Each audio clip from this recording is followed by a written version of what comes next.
Hello, everyone, and welcome. It is Sunday night, February 19th, and my name is Glenn Rawson.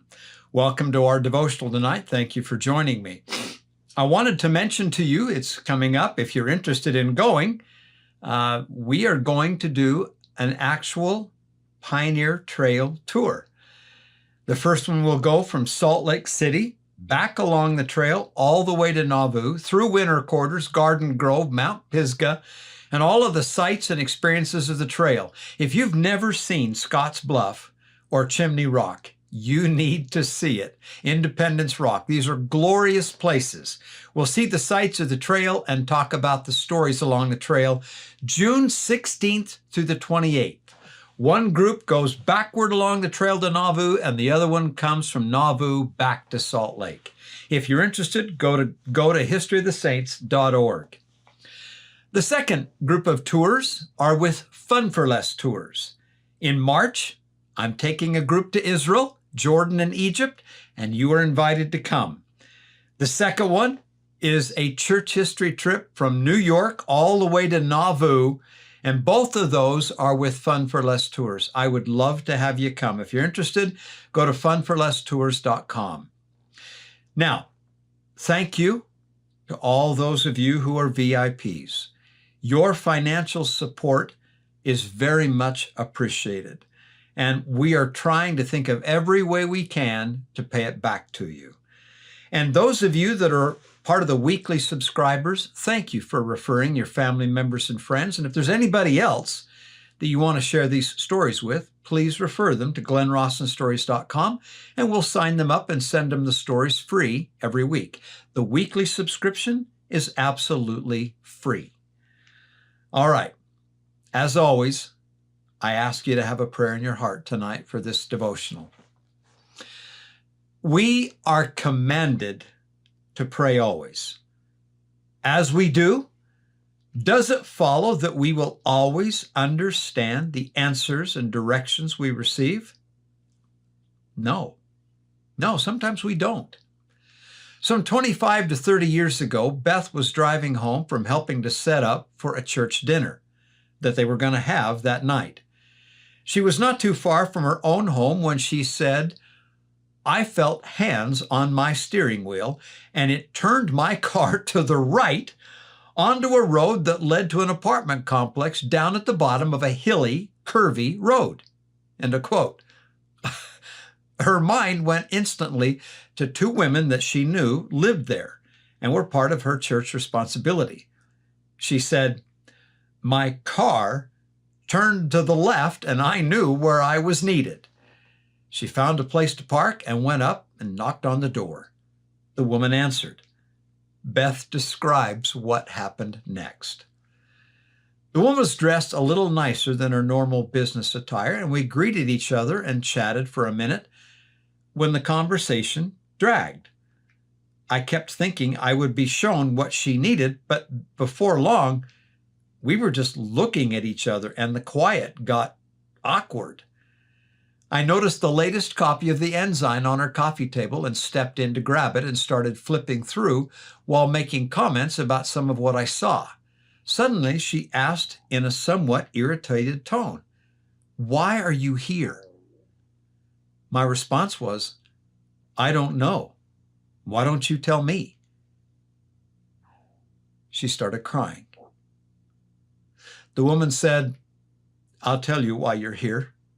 My mother prayed you here.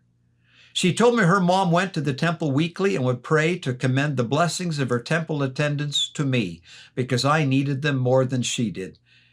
She then explained that in her work as a receptionist, she regularly had contact with a delivery driver who delivered to their company. We started with just being friendly. Then it moved to harmless flirting, but it soon turned into calls.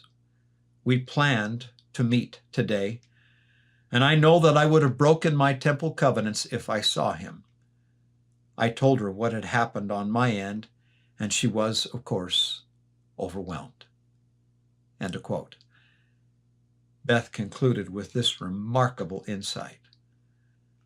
I was blessed with this amazing example of how prayers can work and how the Lord can bless both the one who needed the prayers and the one who is willing to answer his call. End of quote. What is important here is that we are always willing to let the Lord take the wheel, as it were, and be led. That story will be in the new book about prayer coming out later this year from Glenn Rawson Stories. Thank you, Beth, for sharing. In the late summer of 1830, Charity Carter Ames, wife of Ira Ames, learned by a letter that several members of her family had joined the Church of Jesus Christ of Latter-day Saints. While her husband, Ira, was open to the new religion, Charity was not. When Ira read the letter to Charity and her sister, they laughed mockingly and cast much ridicule.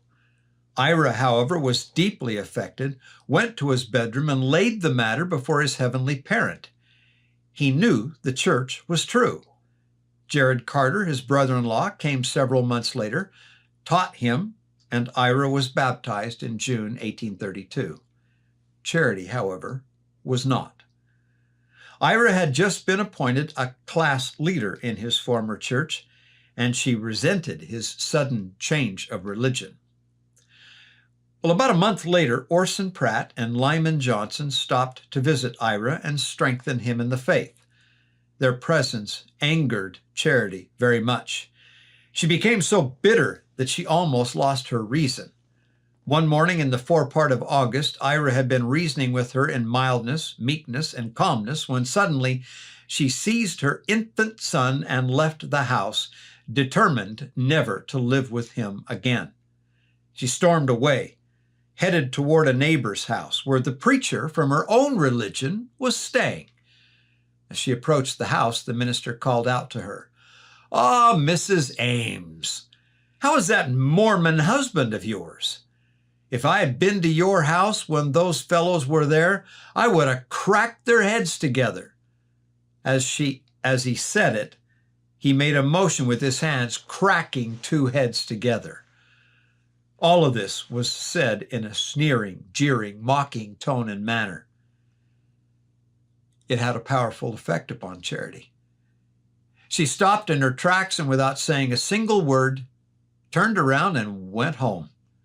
Ira said, "She told me she was convinced I was right, told me of the preacher's words, and that she saw that he was full of a devilish spirit, and from that moment was a humble, obedient, quiet, and dutiful wife. I never saw so great a change in anyone. She said she was willing to be subject to me, gather with the saints to do whatever I saw proper, for she saw the difference in my spirit and that preacher's." End of quote. Charity was baptized in Lake Champlain by Orson Pratt in August 1833. And from that day forward, Ira and Charity Ames gathered with the saints, first to Kirtland, then to Missouri. All the bitterness and persecution, mobbing and driving that came upon the saints came upon Charity and her family. When the saints were driven out of Missouri in the winter of 1838-39, Ira and Charity left as well. But Charity was sick, so sick that she had to be lifted into the wagon that was taking her family to refuge in Illinois. Because of the trials and persecutions, Charity Carter Ames passed away 22nd June, 1839. Ira wrote of her the highest tribute. She was a most excellent wife and mother. She was all a man could ask of a wife. My affection for her was powerful, and death will lose much of its sting in the joyful anticipation of seeing her again. End of quote. No matter what your doubts may be now, hang on, keep the faith. All will be manifest in due time. And may you be as firmly convinced, converted, and convicted as Charity Ames. Elsie Duncan was born October 21st, 1873 in Brooklyn, New York, to Charles and Hannah Leach Duncan. She grew up the daughter of a former ship's captain who, when she was born, served as the shipping commissioner for the Port of New York at the time she was born. Her mother was a gifted musician and soloist at St. Paul's Church in New York. Well, in 1885, the family moved to Northfield, Massachusetts, where Elsie received a substantive religious education. She married Arthur Wells Yale, Jr. in December 1896. After a lengthy honeymoon traveling, the two of them returned to Philadelphia, where it appears Arthur established a medical practice and Elsie began to pursue her interests in writing. Devoutly religious throughout her life, Elsie would go on from there to write hundreds of hymns, stories, and poems in the ensuing years. Her work was printed in such notable publications as the Woman's Home Companion, the Saturday Evening Post, and the Ladies' Home Journal, and more. Now, while living in Philadelphia in 1914, Elsie wrote a compelling hymn, presumably for a Children's Day program. This powerful hymn, along with the others, were published in 1914 and titled The Song of Praise. Well, it appears from insufficient records, but it appears that between 1920 and 1930, Elsie divorced her husband and moved with her mother and daughters to Southern California, where she taught Sunday school at the Jewel Memorial Methodist Church in Colton, California. At the time of her death in January 1956, Elsie was the organist of the Grace Episcopal Church of Colton, California. She was eventually buried in Brooklyn, New York. Now, as I mentioned, Elsie wrote many songs, but there is one that is particularly known and loved today, By You. So rousing and inspiring is that song that it has moved audiences, young and old, to deep emotion and faithful, devoted action. It just gets you moving. It was originally part of that 1914 collection written for a Children's Day program. It was authored by Elsie, but Elsie published it under a pseudonym, Grace Gordon. The song was set to music by Walter G. Tyler, but that's also a pseudonym for the great Philadelphia hymnist, Dr. Adam Gable. What was the hymn? Called to Serve.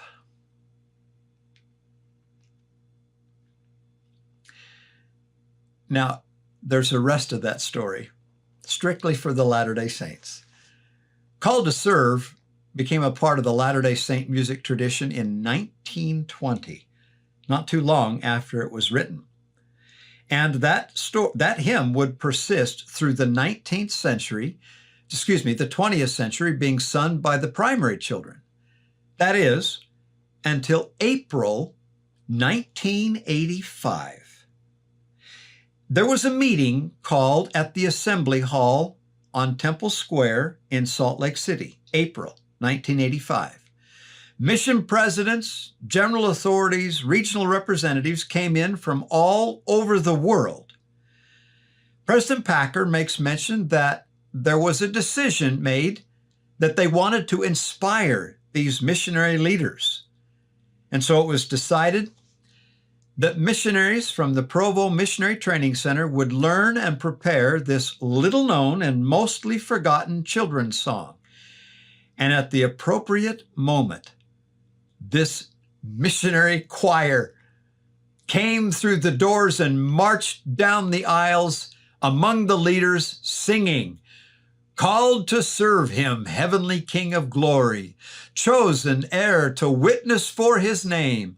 Far and wide we tell the Father's story, far and wide his love proclaim. Onward, ever onward, as we glory in his name. Onward, ever onward, as we glory in his name." And on it goes. The impact of that experience in the Assembly Hall was so moving and so memorable that tears were flowing and deep emotions were stirred. It was an unforgettable spiritual moment. Interestingly enough, in 1985, that was the year that the Church of Jesus Christ of Latter-day Saints published a new hymnal. It was decided unanimously, according to the reports, that Called to Serve would be included as one of only 7 children's hymns in the adult hymnal. It appears it was a last-minute decision. In fact, Called to Serve was the last hymn chosen and placed in the adult hymn book, along with other such rallying songs as Behold a Royal Army and We Are All Enlisted. All right, let's take a break. Are you doing okay? I hope and pray that you are well. I've been mentioning this, and I'll say it one more time. 6 times, at least 6 times this next year, I'm going to take those of you that are interested on local church history tours to learn the stories of pioneers, places, temples, tabernacles, sites, museums, and just plain old real estate in your hometown area. A tour of the Salt Lake Valley, that's one. A tour from Bountiful to Brigham City, that's another. A tour of Cache Valley, one day. A tour of Utah Valley, one day. A tour of St. George and all of the settlements between, down, and back, that's 3 days. And then in the fall, right after General Conference, I hope, a Fall Colors tour once again. If you're interested in learning these local church history story tours, go to glenrossenstories.com. I would love to take you through your own backyard. All right. I just finished the manuscript for a new book called Men of Courage, Men of Faith. And Covenant and History of the Saints will publish it sometime before Father's Day. It is filled with stories of great pioneer men. I got a text from my son-in-law last night who said, why doesn't it include the women? And he didn't put it this way, but he's saying they're feeling a little left out. And I got to thinking, Travis is probably right. For every book that could be written about men of courage, there could be 2 volumes written about women of courage. So maybe I will. And if I do, this story is definitely in there. Mary Fielding Smith was a woman of remarkable faith and courage. Her husband Hiram was murdered in June 1844, and notwithstanding having a large family and many dependents, she determined that she would follow the Quorum of the 12 and go west. So in the spring of 1848, there was a great movement of Latter-day Saints to follow the apostles to the Salt Lake Valley that had been discovered, the valley, the year before. Mary had made it across Iowa, and now in the spring of 48 was determined to go on from winter quarters to Salt Lake. Her son, Joseph F. Smith, described her dilemma, though. Up to this time, he said, one of the teams had 2 wagons, and when we reached a hill, we uncoupled one wagon, taking one at a time. The widow feared to cross the plains in this way and so applied to the church agent for help. After diagnosing our case, considering the number of wagons we had and the helplessness of the whole company, the wagon master very sternly informed the widow that there was no use for her to cross the plains that year and advised her to go back to the Missouri River and remain at winter quarters another year, when perhaps she could be helped. Then the supervisor added, if you start out in this manner, you will be a burden on the company the whole way, and I will have to carry you along or leave you on the way. I am happy to say the widow had a little mettle in her, and she straightened up and calmly replied, I will beat you to the valley and will ask no help from you either. At this point, The wagon master seemed to be very nettled and replied, "You can't get there without help, and the burden will be on me." With this remark, he abruptly turned and walked away. Well, Mary managed after some effort to acquire the oxen needed to make the journey.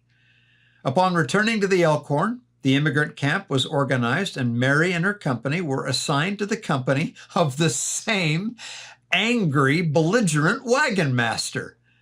Joseph F. said this: "No doubt this brother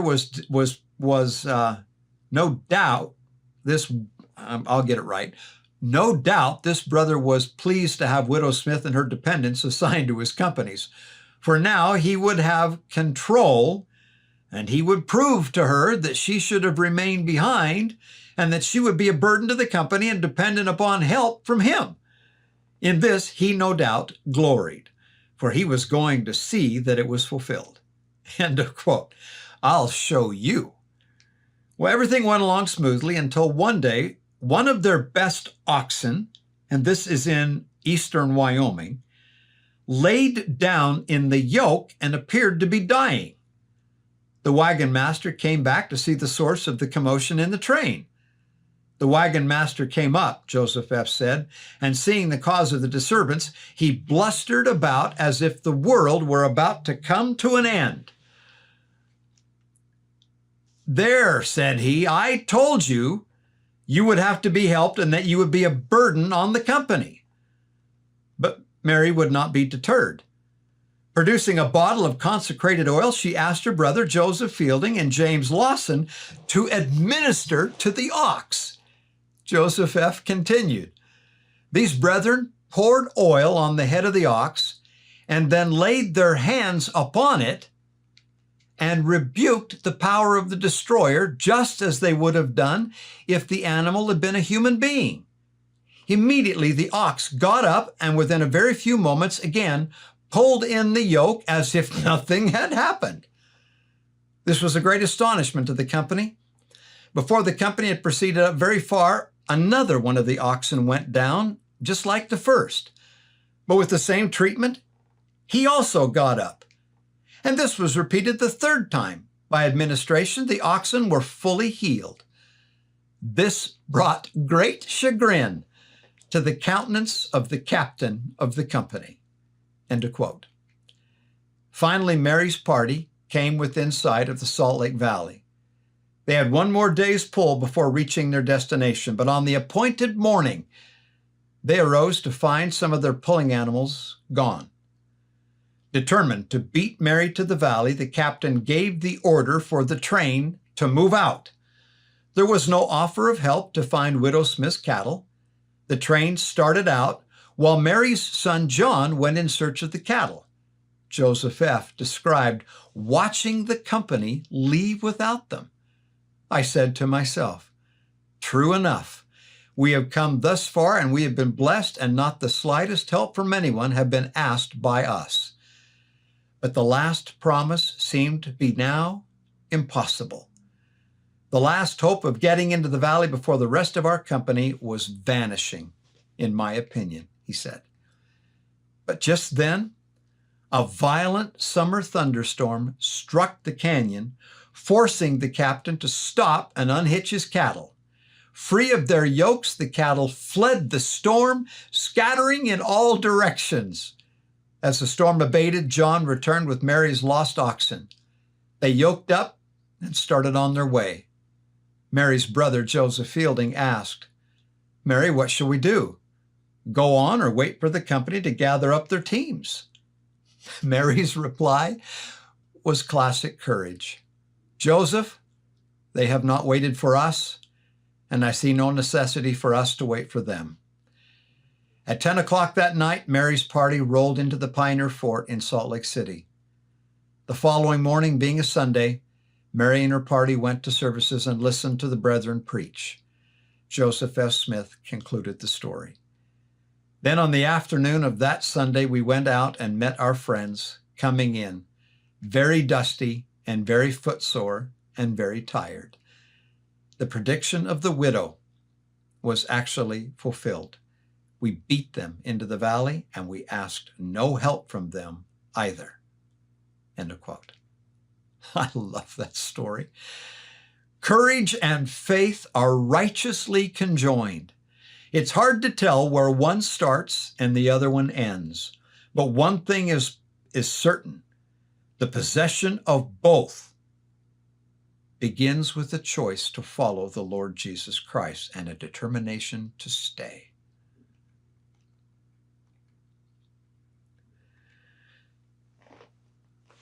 Just a second.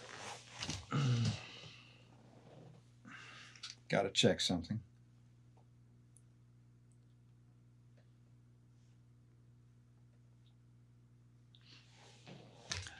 Okay. Always texting. Artemus Millett first heard of the Church of Jesus Christ of Latter-day Saints in 1831 when Phineas Young, a Methodist, bore a powerful testimony of the Book of Mormon in his hearing. Later, Joseph and Phineas Young returned to the area, now as Latter-day Saint missionaries, and preached the Restoration. Artemus was very ill at the time of their visit and had been so for a long time. He was given a blessing by the elders in which he said, quote, "I received a witness of the latter-day work in a manifestation of the healing power." Yet, Artemus was not yet converted nor baptized. Then, according to the Millett family history, Brigham Young was given a special mission by the prophet Joseph Smith to go to Canada and baptize Brother Artemus Millett, which call resulted from a consultation held at Kirtland respecting the building of the temple there, and as to who they could get that was capable of taking charge of the work on the temple, when Elder Lorenzo Young exclaimed to the prophet Joseph, "I know the very man who is capable of doing this work." "Who is he?" asked the prophet. Lorenzo replied, "It is Artemus Millett." The prophet turned to Brigham and said, "I give you a mission to go to Canada and baptize Artemus Millett and bring him here. Tell him to bring $1,000 with him." Well, needless to say, Artemus was much surprised when Brigham announced his mission to him, and he asked, "What kind of a church is that?" Then Brigham explained the principles of the gospel to him, and Artemus accepted and was baptized. Artemus closed out his affairs in Canada and immigrated to Kirtland with the $1,000. During the course of construction on the temple, Artemus became ill with the dread and often deadly disease of cholera. He called for the elders to come and bless him, but the blessing had no effect. Artemus later recorded, "I suffered such excruciating pain that my groaning was heard at Joseph Smith's house, a distance of 250 yards. I was afterwards told that when in agony I called out, 'Let Joseph Smith Jr. come and lay his hands on me, and I shall be healed, and I know it,' not knowing what I said. Joseph pressed his way through the crowd, for the house was filled with people, and came forward, and laying his hands upon my head, asked God the Father in the name of Jesus Christ to heal me. The vomiting and purging ceased, and I began to amend from that very moment." The contribution of Artemus Millett to the kingdom then and in the years that followed, through him and through his noble posterity, is incalculable. God bless the memory of Artemus Millett. The Samaritans of Jesus' day were a people more despised than a Gentile. They were considered a mongrel, mixed race of people, dating back more than 7 centuries. Not only was their blood mixed, but their religious traditions were adulterated as well. The Jews had no dealings with the Samaritans. Hence, it was a remarkable thing when early in the Lord's ministry, the disciples came up over the hill and saw their Lord talking with the Samaritan woman at Jacob's well near the present-day city of Nablus. The rabbis of the day would not so much as walk on Samaritan soil, let alone speak with a Samaritan or partake of their food and drink. And yet here was Jesus not only talking to a Samaritan, but a woman, no less. The rabbis would not condescend to teach religion one-on-one to a woman. But here was Jesus teaching her and bearing witness to her that he was the Messiah. Even the woman was astounded that Jesus would speak to her and ask her for a drink of water. This was not just any woman, as evidenced by what came out of the recorded conversation. To this woman, accustomed to the daily drudgery of walking to the well, drawing her water and returning, Jesus offered living water. Whosoever drinketh of the water which I shall give him shall never thirst, Jesus promised. But the water that I shall give him shall be in him a well of water springing up unto everlasting life. John 4:14. Sir, she said, give me of this water that I thirst not, neither come hither to draw. John 4:15. Jesus then told her to go and call her husband, to which the woman responded that she had no husband. Thou hast well said, Jesus replied, for thou hast had 5 husbands, and he whom thou now hast is not thy husband. In that saidst thou truly. John 4:18. Evidently, this woman had been married 5 times, and for one reason or another, each marriage ended, and was presently, it appears, living in sin with another man. She was a Samaritan, a woman, and evidently an adulteress, shamed and unworthy, even among her own people. And yet, none of that mattered to the Master. Her soul was precious enough that he took time for her, taught her, and converted her, and she became his witness. Tradition holds to this day that woman's name was Photina, and that she was faithful all her days and died a martyr for Christ in Rome. This story is one of the most human in the New Testament because it teaches that Jesus cares for his sheep individually, especially the lost ones. And I'm counting on that. My friends, you have a wonderful week. Good night, and God bless.